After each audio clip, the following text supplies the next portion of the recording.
بسم الله الرحمن الرحيم. هل أتاك حديث الغاشية؟ وجوه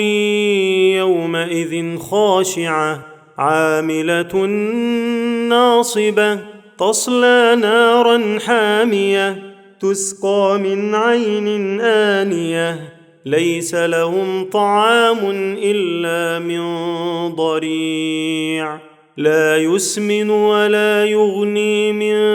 جوع وجوه يومئذ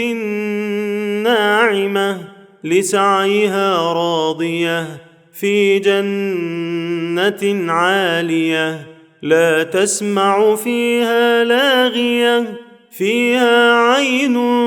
جارية فيها سرر مرفوعة وأكواب موضوعة ونمارق مصفوفة وزرابي مبثوثة أفلا ينظرون إلى الإبل كيف خلقت وإلى السماء كيف رفعت وإلى الجبال كيف نصبت وإلى الأرض كيف سطحت فذكر إنما أنت مذكر لست عليهم بمسيطر إلا من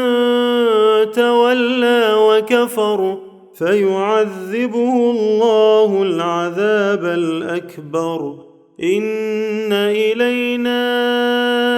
إيابهم ثم إن علينا حسابهم